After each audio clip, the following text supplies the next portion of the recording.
आज हम आपको बताएंगे भोजपुरी के फीमेल सिंगर किस जाति से बिलोंग करती हैं। तो आप अपने पसंदीदा फीमेल सिंगर की जाति को जानने के लिए वीडियो को लास्ट तक जरूर देखें। तो चलिए वीडियो को शुरू करते हैं। सबसे पहले बात करते हैं अक्षरा सिंह के बारे में। भोजपुरी सिनेमा की सुपरस्टार अक्षरा सिंह एक उम्दा कलाकार के साथ साथ एक बेहतरीन सिंगर भी है। आज वो अपनी एक्टिंग और सिंगिंग के बदौलत पूरी दुनिया भर में पहचान बनाई हुई है। अक्षरा सिंह फिल्मों से तो अपने फैंस इंटरटेन करती ही है, साथ ही वो अपनी गायकी से भी फैंस को दिलों को जीत लेती है। अक्षरा सिंह इधर आने का नहीं सॉन्ग से काफी धमाल मचाया था। ये गाना आज भी लोगों की पहली पसंद बना हुआ है। इस गाने को यूट्यूब पर अब तक 437 मिलियन से ज्यादा लोग देख चुके हैं। अब हम आपको बताते हैं कि अक्षरा सिंह किस जाति से आती हैं। तो अक्षरा सिंह राजपूत जाति से बिलोंग करती हैं। अब बात करते हैं शिल्पी राज के बारे में। भोजपुरी सिनेमा की सबसे मशहूर सिंगर में से एक शिल्पी राज भी है। इसके गाने रिलीज होते ही तहलका मचाने लगते हैं। अक्सर इनके गाने यूट्यूब पर ट्रेंड करते हैं। साल 2021 में रिलीज हुआ नदी बीच नैया डोले गाने ने इन्हें लाइमलाइट में ला दिया था। बता दें कि इस गाने को अब तक यूट्यूब पर 450 मिलियन से ज्यादा लोग देख चुके हैं। इसके अलावा शिल्पी ने गंगा नहिले बानी, बुलेट पर जीजा,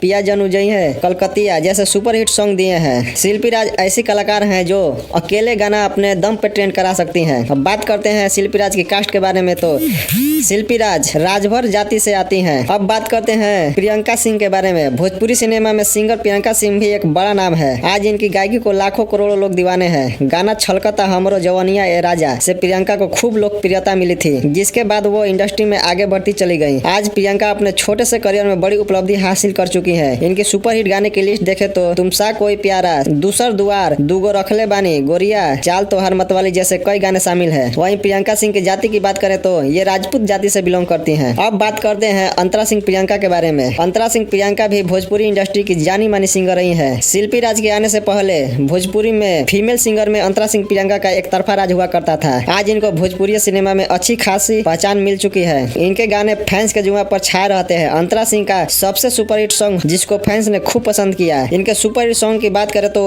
अपना पीवा के भुला जा, लव के संस्कार, भैया के बारात सुपरहिट गाने हैं। वहीं अंतरा सिंह प्रियंका की जाति की बात किया जाए तो ये राजपूत जाति से बिलोंग करती हैं। अब बात करते हैं नेहा राज के बारे में। नेहा राज भी भोजपुरी इंडस्ट्री में एक अच्छी खासी पहचान बना चुकी हैं। इनका भी डुएट गाना बहुत ज्यादा चलता है। नेहा राज राजपूत जाति से बिलोंग करती हैं। पुनीत प्रिया के बारे में तो आप जानते ही होंगे। इन्होंने बहुत ही अच्छे गाने भोजपुरी को दिए हैं। इनका भी डुएट गाना बहुत सारे कलाकारों के साथ चलता है। अब बात करते हैं पुनीता प्रिया की जाति के बारे में। तो यह पासवान जाति से बिलोंग करती है। अब बात करते हैं अनुपमा यादव के बारे में। अनुपमा यादव को तो कौन नहीं जानता है। पुदीना है हसीना से इनको एक अलग ही पहचान मिली थी। बहुत ही सुंदर गाने अनुपमा यादव भोजपुरी जगत को देती हैं। इनका ड्यूट गाना बहुत ज्यादा चलता है, खास करके पवन सिंह के साथ। अनुपमा यादव की जाति की बात करें तो ये यादव जाति से बिलोंग करती है। निशा उपाध्याय भी भोजपुरी सिनेमा के एक उभरता हुआ कलाकार है। इनका एल्बम तो ज्यादा नहीं आता, लेकिन ये स्टेज शो ज्यादा करती है। वही निशा उपाध्याय की जाति की बात करें तो ये ब्राह्मण जाति से